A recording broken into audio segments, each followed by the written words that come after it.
আসসালামু আলাইকুম। খুবই মজার মজার তথ্য বের হচ্ছে বেনজিরকে ঘিরে। সর্বশেষ যে খবরটি দেশ রূপান্তর দিয়েছে তাতে দেখা যাচ্ছে ৪টি গাড়ি উধাও, স্পিড বোটটিরও খোঁজ নেই।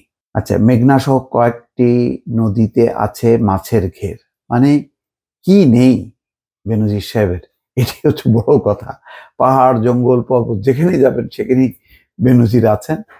আর তার এই সেই ঠাট বাট, মানে সে বিশাল ব্যাপার ছিল আর কি। বেনজির সাহেব যেতেন যখন তার কন্যারা, স্ত্রীরা সবাই ব্র্যান্ডের সব গাড়ি, এখন সেই সব গাড়ির কোনো খোঁজ নেই।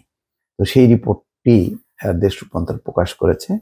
পুলিশের সাবেক মহাপরিদর্শক বেনজির আহমেদ চাকচিক্যভাবে চলাফেরা করতে ভালোবাসতেন। আহারে ভালোবাসা! এরকম মানে হারাম টাকা থাকলে ওইরকম ফোটানি করা যায়। যেখানেই যেতেন নিয়ে যেতেন নামি দামি গাড়ি, এমনকি পরিবারের সদস্যরাও কম যাননি। তারাও চলাফেরা করতেন আভিজাত্যভাবে। কিন্তু বিশাল দুর্নীতির অভিযোগ ওঠায় তিনি নামি দামি জিনিসপত্র বিক্রি করেছেন বা সরিয়ে ফেলেছেন। এর মধ্যে রয়েছে একটি আলিশান বাড়ি ও 4টি গাড়ি। আইজিপির পদ থেকে অবসর নেওয়ার পর তার গুলশানের বাসায় বেশ কয়েকটি দামি গাড়ি ছিল। কিন্তু এপ্রিল মাসের শেষ দিকে গাড়িগুলোর বাসার গ্যারেজ থেকে উধাও হয়ে গেছে। এসব গাড়ির মূল্য প্রায় 5 কোটি টাকা বলে জানা গেছে। ওই গাড়ি সহ সবকটি যানবাহন কোথায় আছে তার সন্ধান করছে দুর্নীতি দমন কমিশন ও গোয়েন্দা সংস্থাগুলো। আসলে কি সন্ধান করা হচ্ছে? এটা একটা প্রশ্ন। এদিকে মেঘনা সহ দেশের বিভিন্ন এলাকায় বেনজির আহমেদ ও তার পরিবারের বেশ কিছু বিস্তৃত জলাশয় রয়েছে বলে তথ্য বেরিয়ে আসছে। এর কিছু অংশ স্বাভাবিক প্রক্রিয়ায় ক্রয় করা হলেও সিংহভাগই জোর জবরদস্তি করে নেওয়ার অভিযোগ উঠেছে। ভুক্তভোগীরা এতদিন এ ব্যাপারে মুখ না খুললেও বেনজিরের বিরুদ্ধে দুদক ব্যবস্থা নেওয়ার খবর প্রকাশের পর তারা মুখ খুলছেন। অনেকে এ ব্যাপারে সংশ্লিষ্ট এলাকার দুর্নীতি দমন কমিশন কার্যালয়ে লিখিত অভিযোগ করার উদ্যোগ নিয়েছেন, আবার কেউ কেউ থানা বা আদালতে গিয়ে সরাসরি মামলা করার সিদ্ধান্ত নিয়েছেন। জানা গেছে স্ত্রী জিশান মির্জা, ছোট মেয়ে তাহসিন রাইসা বিনতে বেনজির, বড় মেয়ে ফারহিন রিশতা বিনতে বেনজির সহ সবাই আলাদা আলাদা ব্র্যান্ডের এক বা একাধিক বিলাসবহুল গাড়ি ব্যবহার করতেন। গুলশান একের লেকপাড়ের যে বাড়িতে পরিবার নিয়ে থাকতেন, এসব গাড়ি এতদিন সেখানকার গ্যারেজে থাকলেও এখন একটিরও কোনো খবর নেই।